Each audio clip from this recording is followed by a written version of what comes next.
Si la era anterior, el arcaico, fue la infancia caótica y apasionada de la Tierra, entonces el proterozoico es su adolescencia lenta y prolongada, torpe, llena de drama y cambios irreversibles. Si estás listo para seguirnos, viajemos a aquellos tiempos, a una época en la que el sol brillaba más tenue, la luna se cernía sobre el horizonte y los días eran unas horas más cortos que las 24 a las que estamos acostumbrados, a una era en la que no existían ni animales ni plantas, a un mundo que aún no sabía lo que significaba estar verdaderamente vivo, a una época en la que la Tierra apenas comenzaba a comprenderse a sí misma. Tomémonos nuestro tiempo, disponemos de miles de millones de años y todo comienza con este mundo antiguo despertando lentamente de su letargo. Al comienzo del Proterozoico, el planeta ya tenía más de 1.000 millones de años, marcado por impactos de meteoritos. Los primeros destellos de vida apenas comenzaban a vislumbrarse. La Tierra estaba envuelta en una atmósfera densa y brumosa, llena de gases que hoy serían venenos mortales. Sí, el planeta ya tenía océanos, pero no eran las extensiones de color azul cristalino que vemos hoy. Imaginen aguas turbias con sabor metálico, completamente desprovistas de oxígeno. Esto significaba que no albergaban ningún rastro de vida tal como la conocemos. Estos mares primigenios contenían grandes cantidades de hierro disuelto que flotaba libremente en el agua, coloreándola de un ominoso tono rojizo en algunos puntos.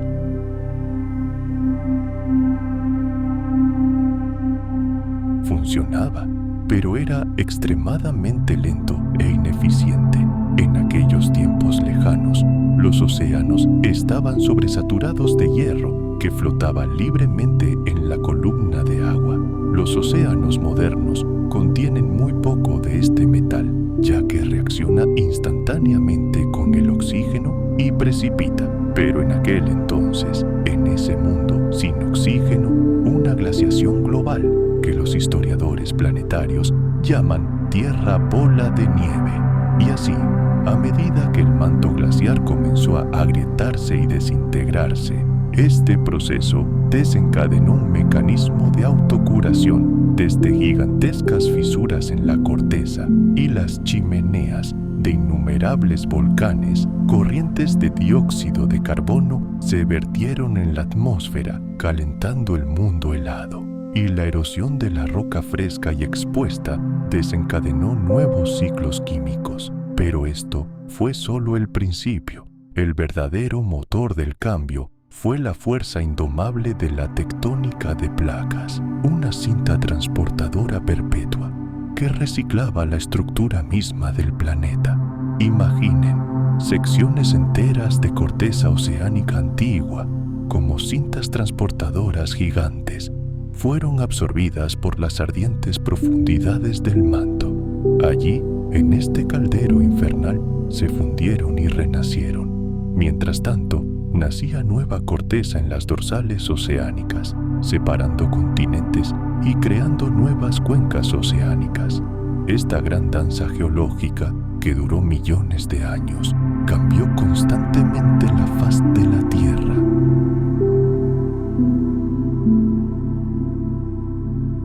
En el cielo se transformaron en diminutas partículas llamadas aerosoles que, como un espejo gigante, reflejaron la luz solar hacia el espacio y enfriaron la superficie.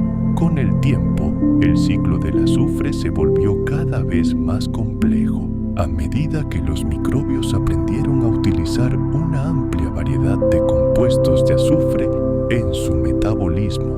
Los rastros isotópicos que dejaron en rocas antiguas sirven hoy como una de las principales fuentes de información para los científicos sobre la atmósfera durante la era proterozoica. El nitrógeno, ya abundante en el aire, también participó en este proceso. La fijación biológica del nitrógeno, la capacidad de los organismos para convertir el nitrógeno se generalizó cada vez más. Esto supuso una auténtica revolución.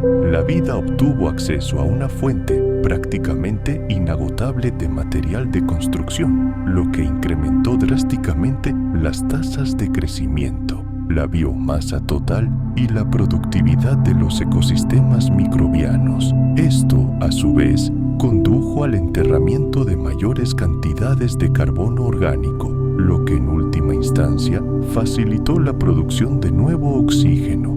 Pero todo esto ocurrió con una lentitud agonizante. La atmósfera no solo cambiaba bajo la influencia de la vida, sino que se estaba integrando a ella. Procesos biológicos como la fotosíntesis y la respiración actuaban ahora como bombas gigantes, bombeando gases constantemente dentro y fuera del aire.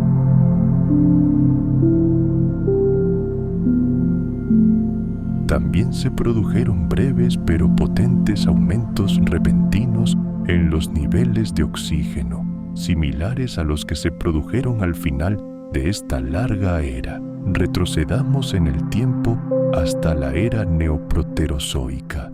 Durante aquellos tiempos se desarrollaron en el planeta sutiles pero trascendentales eventos. Eran como breves destellos que presagiaban una tormenta de cambios inminente. Cada uno de estos choques, cada impulso, dejó una huella imborrable en el registro geológico de la Tierra.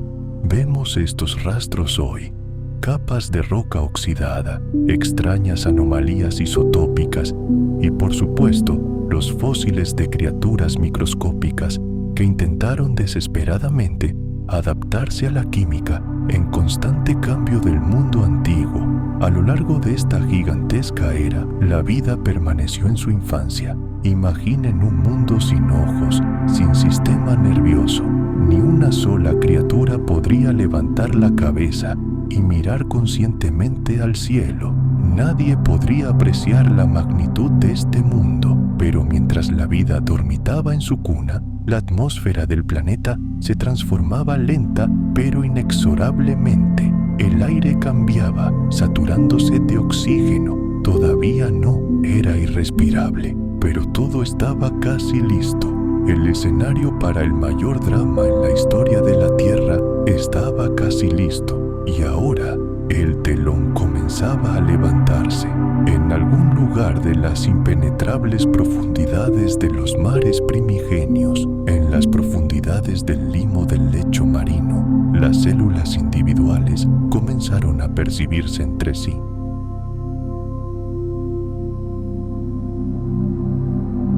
Pero no se trataba de la mirada de un enemigo ni de la evaluación de un competidor. Por primera vez, vieron a su vecino como un aliado potencial. Comenzaron a percibirse no solo como copias infinitas unas de otras, sino como partes de algo mucho más grande.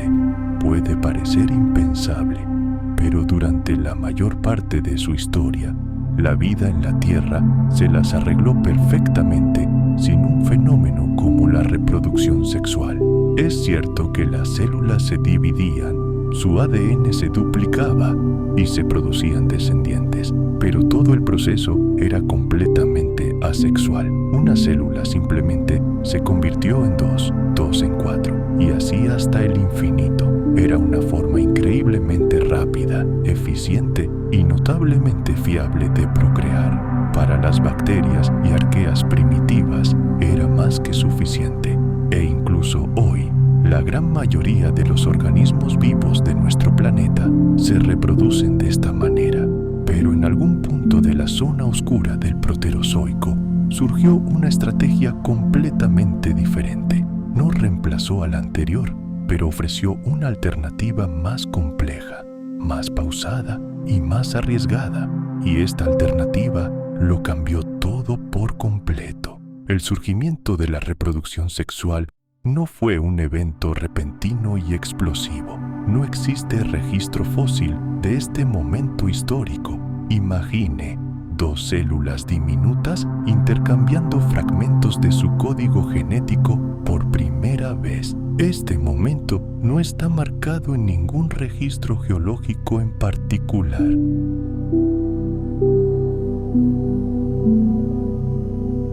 Podría parecer un simple accidente, un fallo del programa.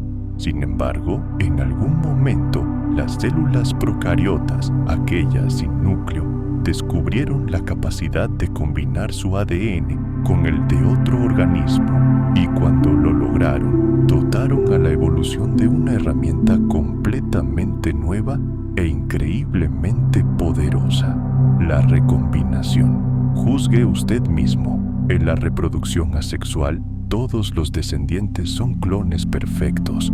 Reciben una copia exacta del genoma de su único progenitor, y los cambios en ellos se acumulan solo mediante mutaciones raras y aleatorias. La reproducción sexual es una historia completamente diferente. Aquí, dos células entran en juego, cada una con su propio conjunto de material genético. Sus cromosomas se mezclan, se barajan como una baraja de cartas y se ensamblan en combinaciones completamente nuevas y únicas. Los descendientes ya no son copias, sino variaciones del genoma de sus progenitores, y la variabilidad, desde una perspectiva evolutiva, es un don inestimable. Las ventajas genéticas del sexo son enormes. Genera una diversidad infinita, ayuda a eliminar mutaciones dañinas y permite que las poblaciones se adapten mucho más rápidamente a condiciones cambiantes, ya sea una ola de frío, un cambio en la composición química del agua o la aparición de un depredador. Este proceso proporciona cierta robustez genética, permitiendo que la vida explore nuevas posibilidades mucho más rápidamente de lo que sería posible mediante mutaciones únicamente.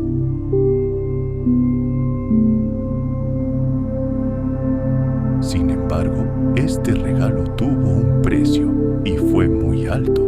Encontrar una pareja adecuada requiere tiempo y energía. Solo la mitad del genoma se transmite a la siguiente generación, y cualquier error en el proceso de reensamblaje del código genético podría resultar fatal. Para que un mecanismo tan arriesgado se consolidara, sus ventajas debían superar con creces cualquier desventaja. Y al parecer, en el mundo del proterozoico, de lenta evolución pero químicamente inestable, así fue.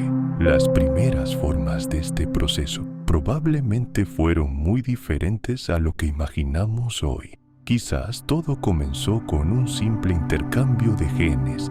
Dos células podían fusionarse temporalmente, intercambiar dones genéticos y luego separarse de nuevo. Fenómenos similares, como la conjugación o la transformación, aún están muy extendidos en el mundo microbiano actual. Es probable que los primeros eucariotas, células con núcleo, experimentaran algo similar: la fusión de dos núcleos, seguida de su separación y redistribución del material genético. Fue este proceso aparentemente caótico el que impulsó el desarrollo de toda la vida compleja en la Tierra. Con el tiempo, estos mecanismos se fueron perfeccionando y organizando cada vez más. Surgió la meiosis, un tipo especial de división celular que reduce el número de cromosomas exactamente a la mitad. Esto permitió la formación de células sexuales especializadas llamadas gametos.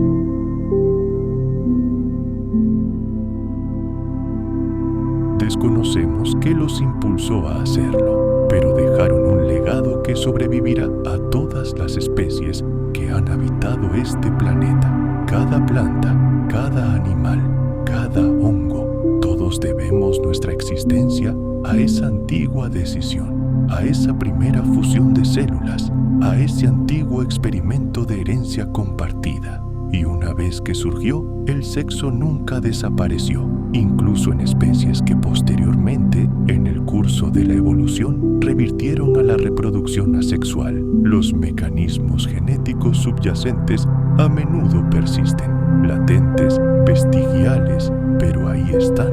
es un recordatorio eterno de que esta no fue una simple adaptación más, sino el mayor punto de inflexión en la historia de la vida.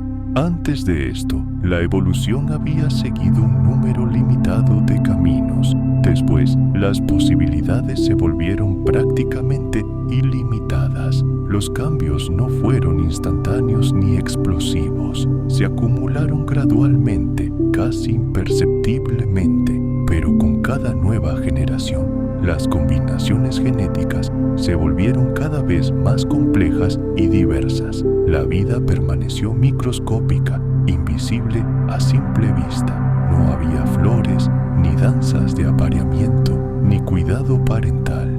Solo células diminutas a la deriva en las cálidas aguas de mares antiguos intercambiaban genes, creando combinaciones siempre nuevas. Allanaron el camino para un mundo que nunca antes había visto un solo animal. Durante miles de millones de años, la vida fue patrimonio exclusivo de criaturas solitarias.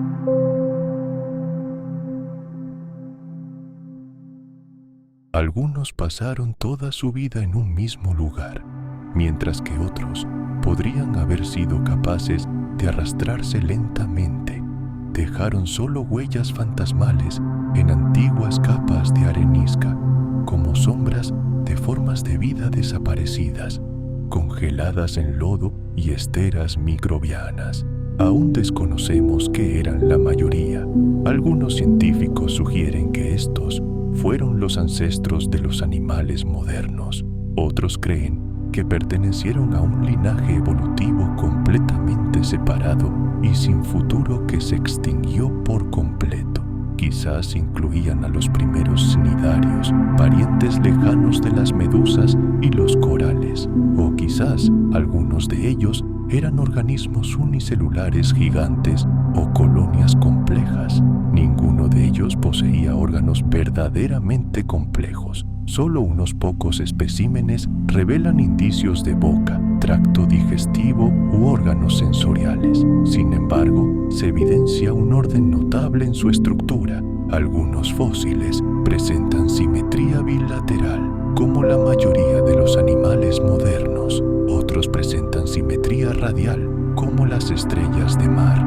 Algunos, al parecer, incluso podían mantenerse erguidos en la columna de agua, anclados al fondo. El tamaño de estas criaturas es asombroso.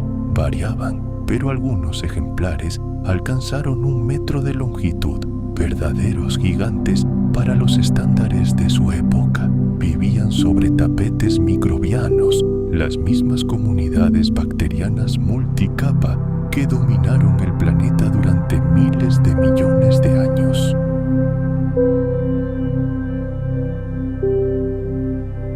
Pero ahora, estos tapetes desempeñaban un nuevo papel.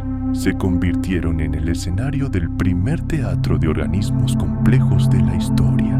Las criaturas ediacáranas vivían sobre estos tapetes, quizás alimentándose de ellos o absorbiendo nutrientes directamente del agua.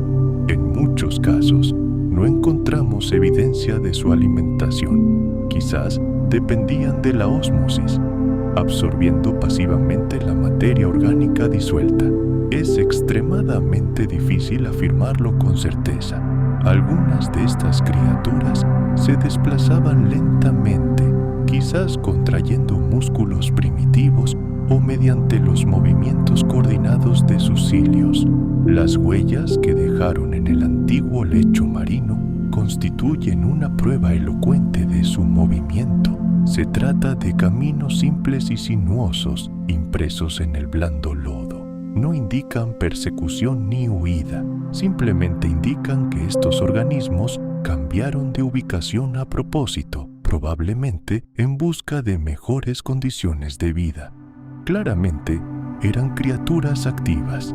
Estas criaturas no eran simplemente más grandes que sus ancestros unicelulares, eran incomparablemente más organizadas. Sus células no estaban simplemente fusionadas, sino que seguían un plan de desarrollo común, en el que cada célula se especializaba y los tejidos actuaban en sintonía. ya no eran construcciones teóricas, sino experimentos vivientes y dinámicos de la evolución que dejaron evidencia fosilizada. Representan una etapa intermedia crucial, pero siguen siendo increíblemente misteriosos.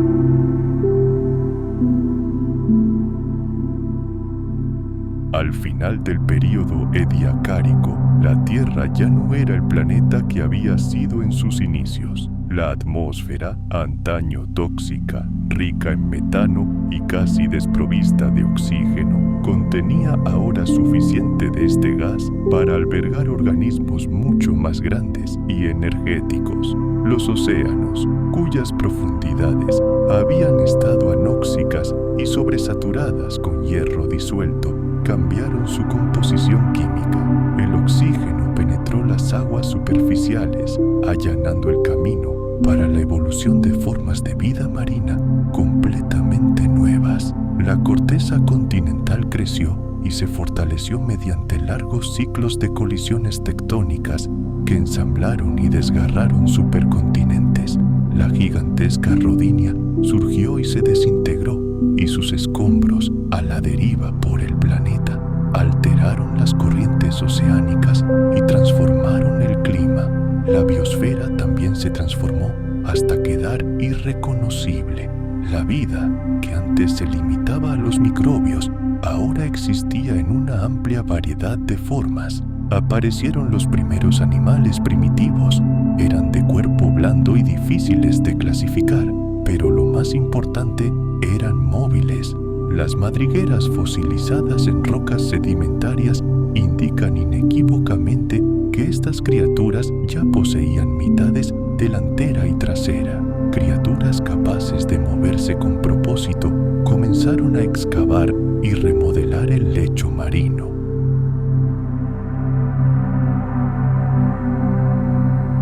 El mundo aún no se había formado por completo.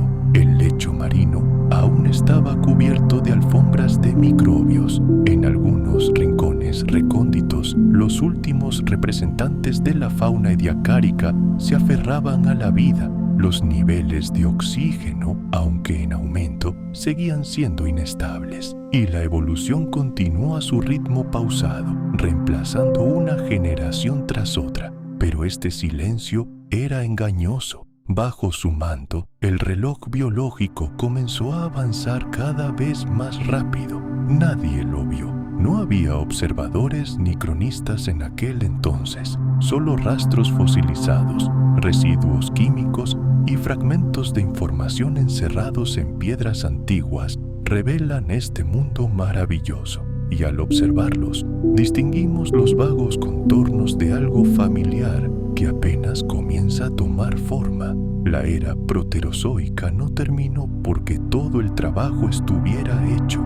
Terminó cuando se había hecho lo suficiente. Se habían establecido unas bases sólidas. La atmósfera se había estabilizado.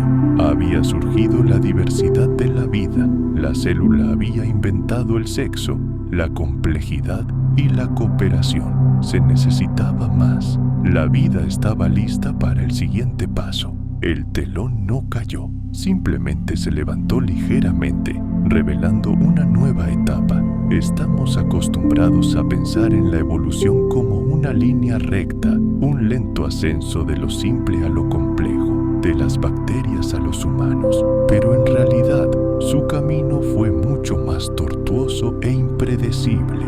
No tenía un objetivo final ni una dirección definida.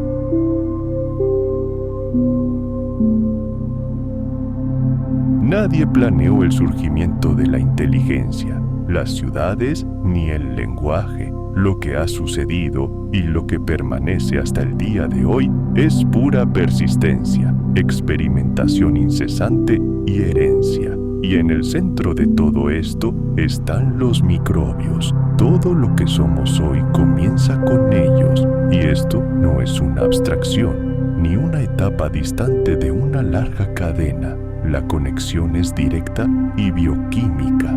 Las células que componen nuestro cuerpo aún conservan la arquitectura de los organismos proterozoicos. Nuestras mitocondrias, heredadas de incontables generaciones de ancestros eucariotas, son descendientes directos de bacterias que antaño vivían libremente. Nuestro ADN se copia mediante mecanismos perfeccionados en antiguas colonias microbianas. Nuestro metabolismo sigue las vías establecidas por células que habitaron los océanos hace miles de millones de años. No hay que ir muy lejos para comprender la profundidad de nuestras raíces microbianas. Cada animal, cada planta, cada hongo, todo lo que tiene núcleo en sus células, forma parte del mismo gran experimento. Un experimento que comenzó en el momento en que una célula absorbió a otra y decidió no soltarla.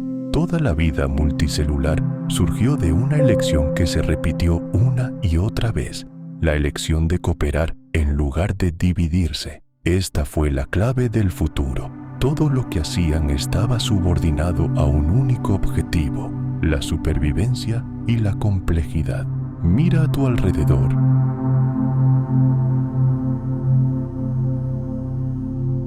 Algunos de estos antiguos errantes han llegado hasta nosotros prácticamente sin cambios, mientras que otros se han convertido en parte integral de nosotros. No estamos solos, somos solo una pequeña parte de su vasto e invisible imperio, y estamos lejos de ser la parte más significativa del mismo. Si pudiéramos pesar toda la vida del planeta hoy, toda su biomasa, los microbios seguirían ganando sin duda. Su diversidad supera toda imaginación. Ahora mismo, billones de estas criaturas viven en tu cuerpo, en tu piel, se escabullen en el suelo bajo tus pies e incluso flotan en las nubes. Estos trabajadores invisibles te ayudan a digerir los alimentos, producen vitaminas esenciales y protegen tu sistema inmunitario.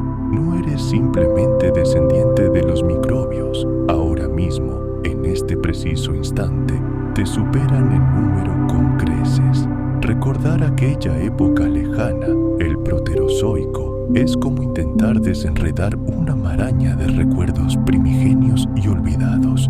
No fue una época anterior a la vida, fue una época en la que la vida misma era completamente diferente, fluía lentamente, era silenciosa, pero no por ello menos rica y trascendental. Simplemente se regía por reglas diferentes. El silencio de aquellos antiguos océanos no estaba vacío, estaba lleno del zumbido de miles de millones de experimentos evolutivos, ensayos y errores, estrategias brillantes que resonarían en el futuro lejano. Muchos de estos experimentos fracasaron y cayeron en el olvido.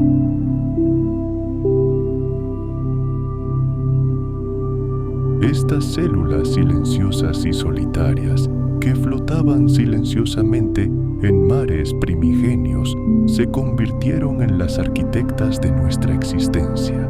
Se tejieron en gigantescas alfombras vivientes que cubrieron los fondos oceánicos. Se fusionaron, se dividieron y evolucionaron. Y siguen aquí, dentro de nosotros, en nuestra sangre, en cada célula. No somos simplemente habitantes del planeta Tierra, somos mensajeros del abismo del tiempo.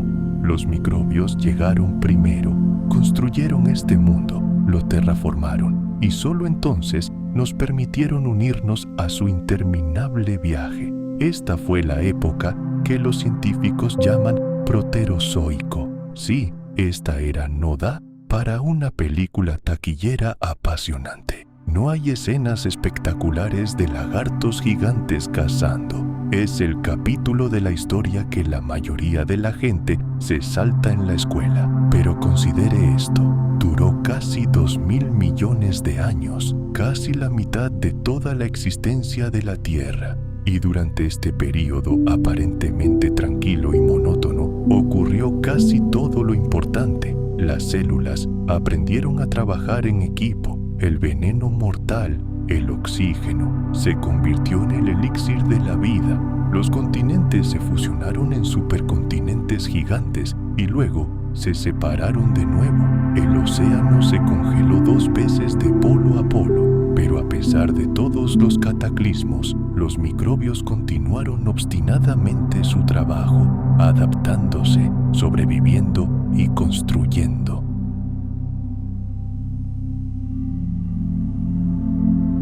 Este metal flotaba libremente en la columna de agua, esperando su momento hasta que un catalizador lo forzó a descender, y ese catalizador era la vida misma.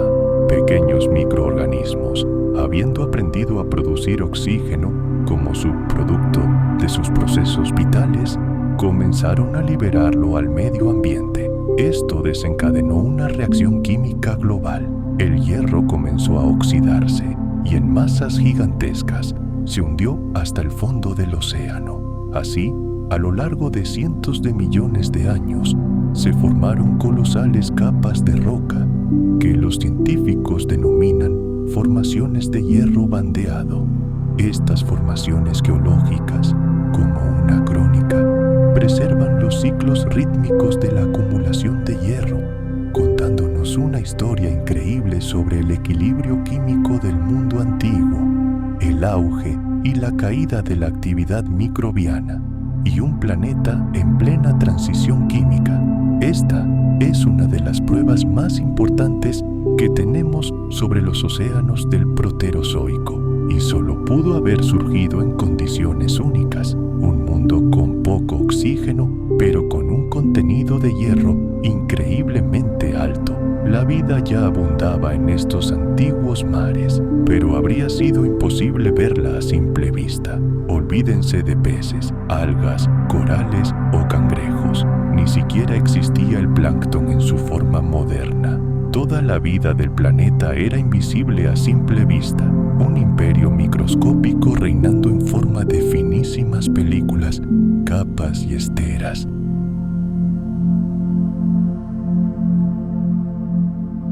Si pudiéramos transportarnos allí con equipo especializado, veríamos estromatolitos, asombrosas estructuras estratificadas, formadas por colonias enteras de cianobacterias y otros microorganismos. Crecieron con una lentitud agonizante, capa tras capa, capturando partículas de sedimento y finalmente transformándose en domos petrificados. Algunos surgieron en aguas poco profundas, iluminadas por el sol. Otros en la penumbra de las profundidades oceánicas, cubiertas por capas de sedimento cada vez mayores. Muchas de estas antiguas estructuras han sobrevivido hasta nuestros días como fósiles, aunque sus descendientes vivos aún pueden encontrarse en algunos rincones aislados de la Tierra.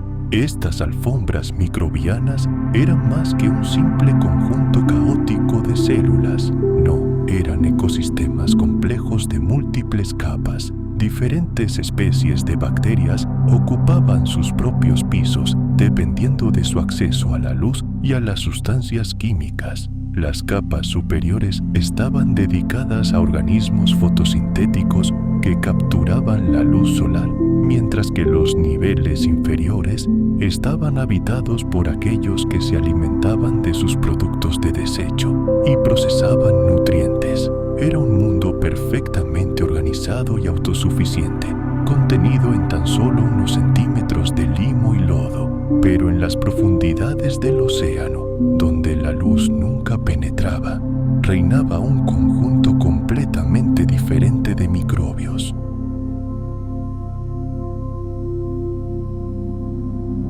Y así, a medida que la fotosíntesis se aceleró y el oxígeno comenzó a entrar en la atmósfera en cantidades cada vez mayores, el equilibrio químico del planeta se vio alterado. Este proceso no fue instantáneo. Durante millones de años, el oxígeno reaccionó con compuestos disueltos de hierro, metano y azufre, desapareciendo casi tan rápido como se creó. Pero los microbios continuaron su trabajo, inconscientes de las profundas consecuencias de sus acciones. simplemente repitieron su truco químico una y otra vez, dividiendo el agua, capturando la luz y liberando oxígeno. Como resultado, los océanos del planeta comenzaron a oxidarse literalmente. Este proceso fue desigual. Los cambios más drásticos ocurrieron en aguas poco profundas, cerca de los tapetes microbianos, mientras que las capas profundas del océano permanecieron sin oxígeno durante eones. Los científicos llaman a este estado un océano estratificado. Ya había mucho oxígeno en la superficie, pero nada en las capas más profundas. Con el tiempo, el frente de oxígeno comenzó a penetrar más profundamente. La química del océano se transformó. El azufre entró en escena.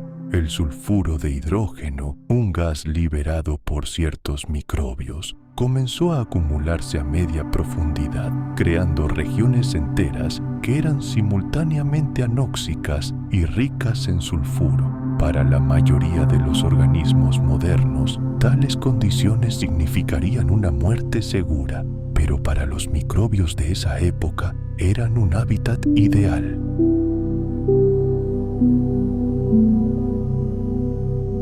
Y ahora, quizás por primera vez en la historia de la Tierra, una acumulación a gran escala de este gas podría haber comenzado en la atmósfera. Este evento, que los científicos llaman la gran catástrofe de la oxigenación, no fue una explosión repentina. Más bien, se asemejó a un largo y agotador juego de estrategia, con prolongados periodos de calma y giros argumentales abruptos e impredecibles. Sin embargo, este fue un punto de inflexión en la historia del planeta. En un tiempo geológicamente breve, la composición química de la Tierra cambió de forma irreconocible. Los océanos pasaron de ser un lodo turbio, rico en hierro y tóxico, a algo completamente diferente, un entorno capaz de albergar formas de vida mucho más diversas y complejas. Incluso el color del agua de mar cambió. Sin el hierro que le daba su tono oxidado, probablemente se volvió más clara y pura. Cuando los niveles de oxígeno en el agua aumentaron, incluso ligeramente, las comunidades microbianas comenzaron a prosperar. La luz solar ahora podía penetrar más profundamente, creando nuevas capas ecológicas, nuevos escenarios para la lucha por la supervivencia. Si miráramos la Tierra desde el espacio en ese momento, nos resultaría familiar. Océanos azules, continentes grises, remolinos blancos de nubes, pero bajo esta superficie familiar se estaba desarrollando una verdadera revolución química y no había forma de detenerla. El oxígeno se había afianzado y no había vuelta atrás.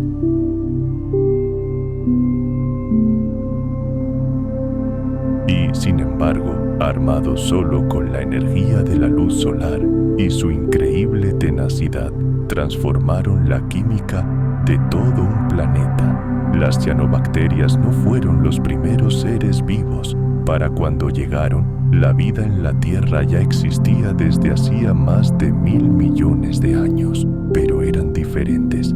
Descubrieron la fotosíntesis oxigénica, un ingenioso mecanismo bioquímico que les permitía absorber dióxido de carbono y agua, captar la energía de los rayos solares y utilizarla para producir azúcares, alimentos. En el proceso descomponían las moléculas de agua, liberando oxígeno como subproducto, similar a los gases de escape. Nadie les pidió que hicieran esto. No tenían un plan general ni una estrategia coordinada. Simplemente sucedió.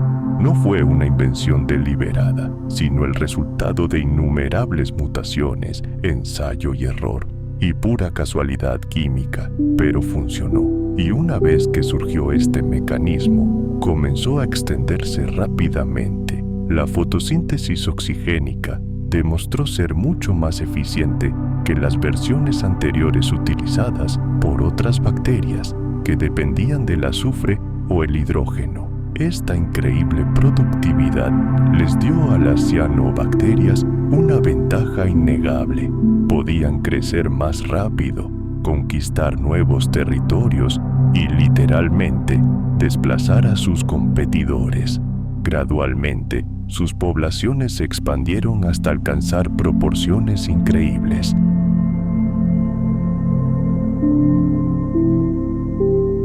El metano, el principal gas de efecto invernadero en la Tierra antigua, demostró ser extremadamente vulnerable al oxígeno.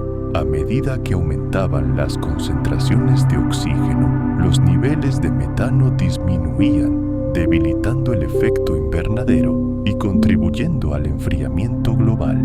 Es probable que las primeras grandes glaciaciones en la historia de la Tierra fueran, al menos en parte, provocadas por la aparición de las cianobacterias y los cambios atmosféricos que éstas trajeron consigo, pero su impacto en la vida misma fue aún más dramático. Para muchos organismos acostumbrados a un entorno sin oxígeno, el oxígeno resultó ser un veneno mortal. Alteró sus mecanismos celulares, bloqueó la producción de energía y dañó el ADN. Ecosistemas enteros fueron borrados de la faz de la Tierra. Las antiguas comunidades microbianas se vieron obligadas a refugiarse en las profundidades del suelo, a rincones aislados del planeta, donde el oxígeno no podía penetrar. Sin embargo, otros organismos lograron adaptarse. La crisis de oxígeno, como a veces se la denomina, se convirtió en un poderoso impulso para la evolución. Algunos microbios desarrollaron defensas antioxidantes, otros fueron más allá y aprendieron a utilizar el propio oxígeno, dominando la respiración aeróbica, una forma mucho más eficiente de extraer energía de los alimentos. Esto allanó el camino para una mayor complejidad, un metabolismo acelerado y la aparición de nuevas estructuras celulares.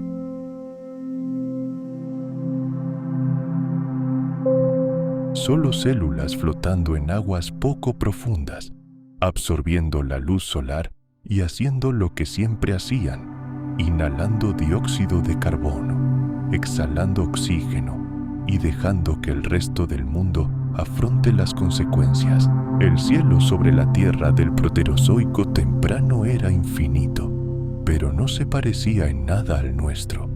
Dependiendo del momento preciso en que te encontraras sobre esa superficie húmeda y rocosa, y de la composición exacta de los gases atmosféricos, podrías haber visto un cielo teñido de tonos más propios de la ciencia ficción que de la realidad. No era el horizonte azul pálido al que estamos acostumbrados, sino algo más oscuro, más denso y en constante cambio. Los cielos estaban experimentando una gran transformación y, como todo en el Proterozoico, parecía desarrollarse a cámara lenta. Antes de la llegada del oxígeno, la atmósfera terrestre era rica en gases como el metano, el dióxido de carbono, el vapor de agua, el nitrógeno y el hidrógeno. Los volcanes emitían compuestos de azufre al aire. La radiación ultravioleta del Sol penetraba prácticamente sin obstáculos. Sin la capa de ozono, nada la bloqueaba. El metano desempeñó un papel fundamental en la apariencia del cielo en aquella época. En altas concentraciones, este gas de efecto invernadero puede formar una densa neblina de partículas orgánicas en la atmósfera.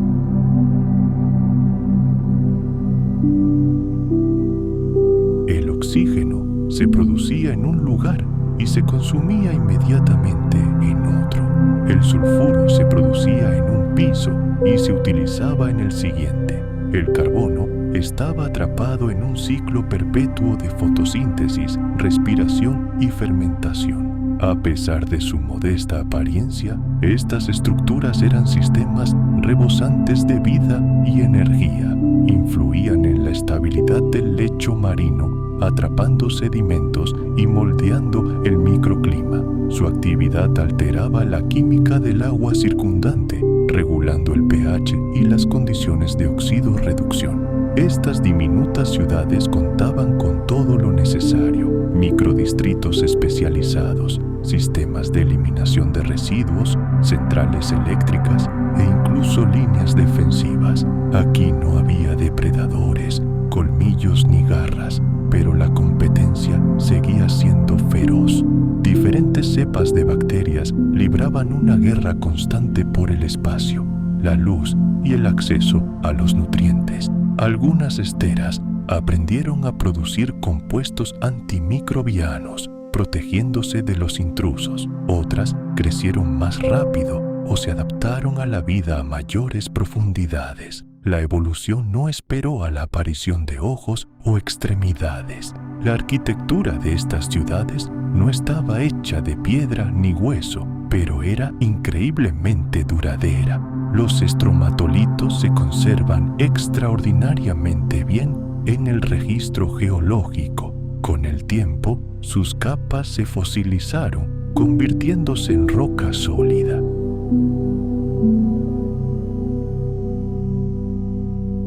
Y esta fórmula del éxito funcionó a la perfección durante eones. Por supuesto, no podía durar eternamente. En lo profundo del futuro, los cambios ya se estaban gestando. Surgirían células nuevas y más complejas. Evolucionarían los primeros herbívoros y la estabilidad centenaria de estas ciudades microbianas se vería sacudida. Pero aún quedaban millones y millones de años. Aquí, en pleno Proterozoico, fueron ellos, organismos microscópicos, los principales arquitectos del planeta. Literalmente, construyeron las costas, manipularon la química de los océanos y la atmósfera, construyendo sus ciudades silenciosas, capa tras capa. Durante la mayor parte de la historia de nuestro planeta, los seres vivos no tenían ojos para ver, ni bocas para comer, ni espinas para defenderse, ni huesos que les sujetaran el cuerpo. No tenían alas para cortar el aire, ni aletas para surcar el agua. El concepto mismo de movimiento tal como lo conocemos estaba ausente. Nadie perseguía presas ni huía en un intento desesperado por sobrevivir. No existía la visión propiamente dicha, ni ninguna respuesta a la luz más allá de los procesos moleculares más simples. Y, sin embargo, la vida no solo existía, sino que prosperaba. El Proterozoico fue una era de dominio microbiano total, un mundo de lo invisible. Casi toda la vida en el planeta era diminuta, compuesta por una sola célula. La diversidad de la vida era colosal, pero todo este alboroto ocurría a escala microscópica.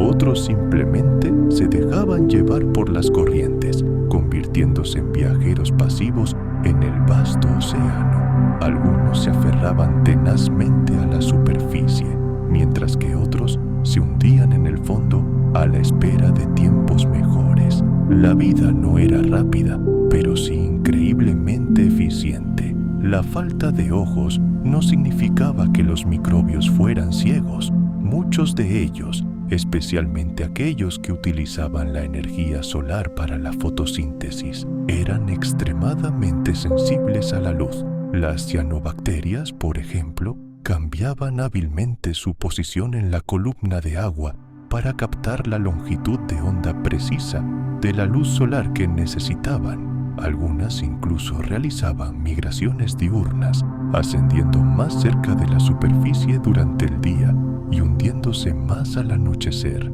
Y aunque carecían de la visión tal como la conocemos, sí contaban con fotorreceptores, complejos mecanismos moleculares que, al detectar una partícula de luz, provocaban que el microbio alterara su comportamiento. Toda la biosfera microbiana estaba estrictamente organizada según gradientes. La luz reinaba en la cima, la oscuridad en la base. Algunas capas estaban llenas de oxígeno, otras completamente agotadas. La temperatura, la acidez y la salinidad variaban, y cada capa, cada nicho estaba poblado. Los microbios se especializaban para sobrevivir en condiciones específicas, a veces extremas. Algunos solo podían existir en una estrecha capa donde convergían dos factores vitales.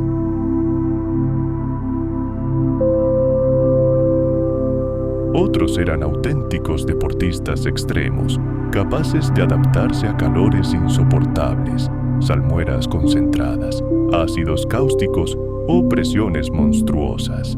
La diversidad era asombrosa, aunque invisible a simple vista, y este mundo no estaba congelado en el tiempo. Los cambios genéticos eran continuos. Las bacterias se reproducen a un ritmo increíble y cada división celular es una oportunidad para que se produzca una mutación. Esto les permitió generar una asombrosa diversidad de formas a lo largo de millones de años, y la transferencia horizontal de genes, el proceso mediante el cual los microbios intercambian directamente material genético, aceleró aún más la evolución. Capacidades vitales como la fotosíntesis, la capacidad de asimilar nitrógeno atmosférico o la resistencia a los venenos podían transmitirse no solo de progenitores a descendientes, sino también entre especies completamente diferentes. La evolución no esperó a la aparición de organismos complejos. Ya utilizaba todos los medios disponibles para asegurar la supervivencia. El registro fósil de esa época es, por supuesto, extremadamente pobre. La mayoría de los microbios carecían de partes sólidas y sus cuerpos se disolvían sin dejar rastro tras la muerte. Sin embargo, dejaron algo más, huellas químicas y biológicas que, como fantasmas, nos hablan de lo que ocurrió en la Tierra en aquellos tiempos antiguos.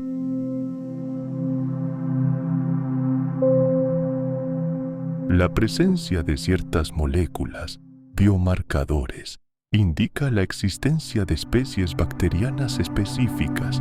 La proporción de isótopos estables en rocas antiguas puede indicarnos quién realizó la fotosíntesis, quién procesó el azufre y quién consumió el nitrógeno. Las rocas preservan la memoria del pasado, incluso cuando no queda ni una mota de polvo de las propias células vivas, a veces en tapetes microbianos o rocas sedimentarias milagrosamente preservadas. Incluso podemos encontrar rastros físicos de vida antigua. Se trata de diminutos filamentos, grupos de células, sus membranas mineralizadas. No son fotografías, por supuesto, pero nos ofrecen una visión de un mundo rebosante de vida, incluso si ésta se extinguió hace mucho tiempo. Ninguna de ellas tenía rostro, pero el ecosistema era plenamente funcional. Los productores primarios, fotosintetizadores,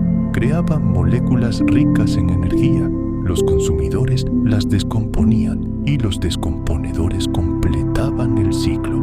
Era una cadena alimentaria completa, pero sin colisiones físicas. No había mandíbulas, ni garras, ni persecución. Solo el movimiento silencioso de moléculas a través de capas de limo y agua.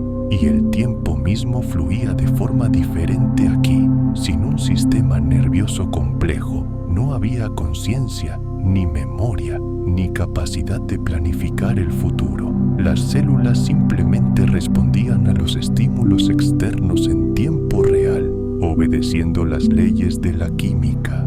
Señal, cambio, reacción. Tal era el ritmo de esta vida.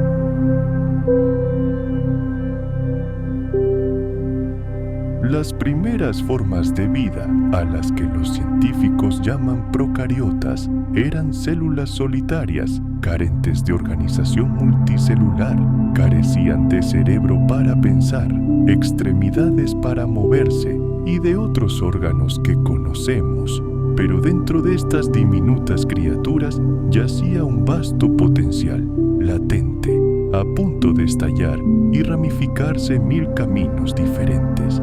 Algunos se aventuraron a dar el siguiente paso, convertirse en multicelulares, los ancestros de las algas, así como los linajes que en un futuro lejano evolucionarían en hongos y animales.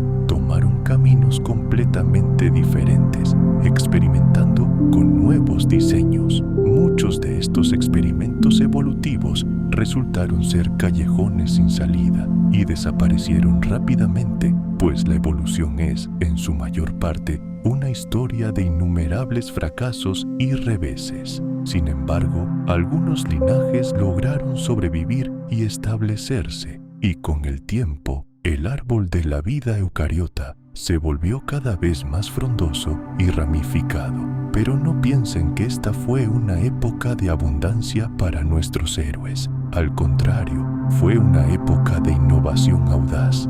Los eucariotas aún no dominaban los ecosistemas antiguos. Eran forasteros, recién llegados a un mundo microscópico donde miles de millones de bacterias y arqueas aún reinaban, pero tenían un as en la manga.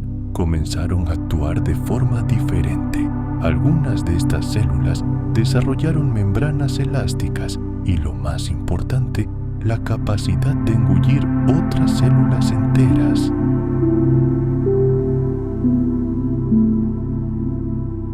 Quizás fueron estas crisis las que despejaron ecosistemas estancados, liberaron nichos ecológicos y obligaron a la vida a buscar nuevas y revolucionarias vías de desarrollo.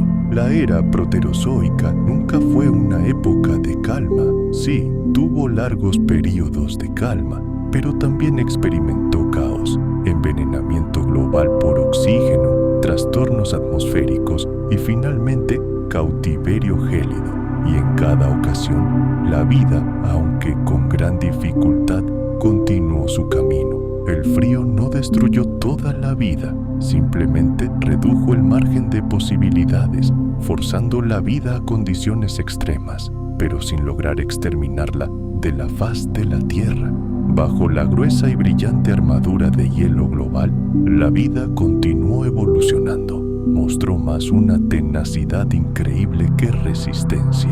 Estas edades de hielo, conocidas como tierras bola de nieve, fueron unas de las pruebas más duras de la historia de nuestro planeta, pero no llevaron a la extinción total. Actuaron como una especie de filtro a través del cual solo los organismos más resilientes, simples o ingeniosos, pudieron sobrevivir. La superficie de la Tierra durante estos tiempos era irreconocible. Los continentes estaban ocultos bajo glaciares y los océanos estaban cubiertos por capas de hielo de kilómetros de espesor. Vientos gélidos aullaban en el aire enrarecido y seco, y las temperaturas descendieron a niveles inimaginables. La fotosíntesis, el principal motor de la vida, prácticamente cesó.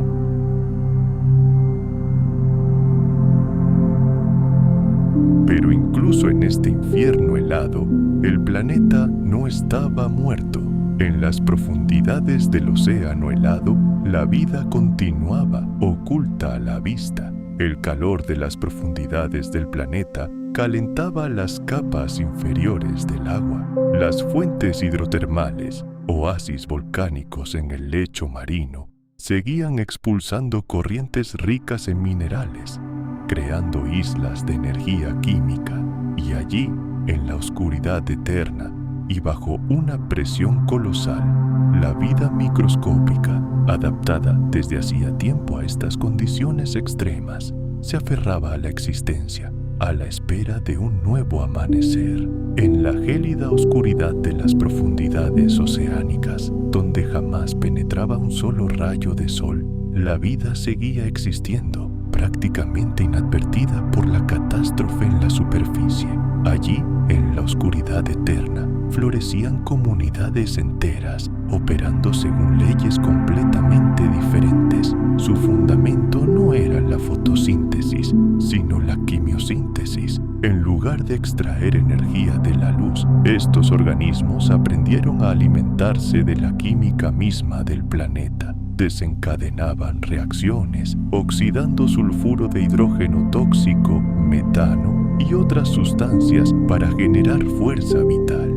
En el corazón de esta extraña cadena alimentaria se encontraban las bacterias, criaturas diminutas pero increíblemente eficientes y resistentes, completamente indiferentes a la catástrofe gélida que que se desataba en la superficie.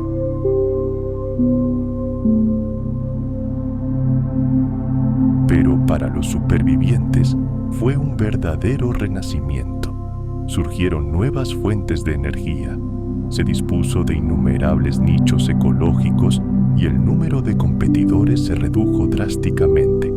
Para los organismos más simples, los procariotas que lograron sobrevivir a la catástrofe, ya sea en respiraderos geotérmicos, en islas de agua de deshielo o en estado de hibernación profunda. Esta fue una oportunidad para dar el siguiente paso.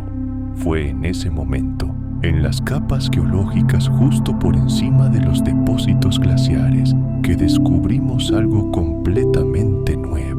Aparecieron algunos de los fósiles más antiguos conocidos de organismos multicelulares.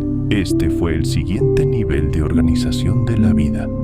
Las células comenzaron a trabajar juntas, formando cuerpos unificados e interactuando entre sí de maneras que antes habían sido increíblemente raras. No es que el frío las creara, pero quizás creó las condiciones perfectas para su proliferación. La supervivencia en la edad de hielo no consistía en luchar contra los elementos, sino en adaptarse a ellos, encogerse, ralentizarse y refugiarse. Y cuando el hielo se retiró, estos supervivientes silenciosos e inadvertidos emergieron, transformados para siempre y listos para rehacer toda la biosfera. El hielo no destruyó la vida, simplemente la concentró, puso a prueba su fuerza y perfeccionó las herramientas de supervivencia que pronto se volverían mucho más complejas y diversas.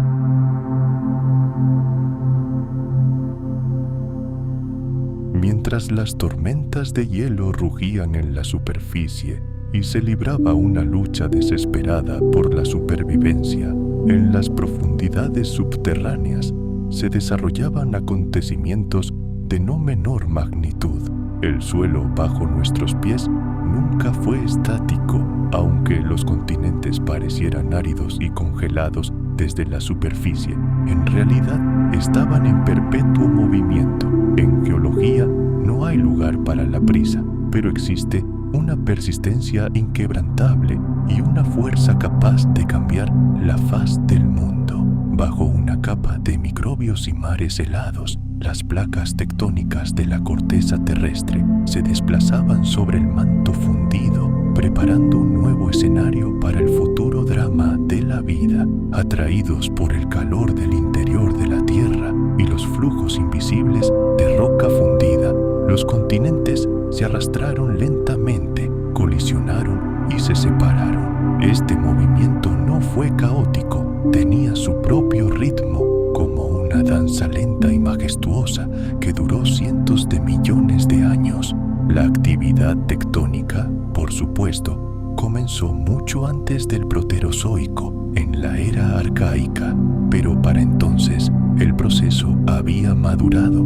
Los continentes se volvieron más gruesos, fuertes y estables. Se formaron los llamados cratones, los núcleos continentales más antiguos y estables, increíblemente resistentes a la erosión y la deformación.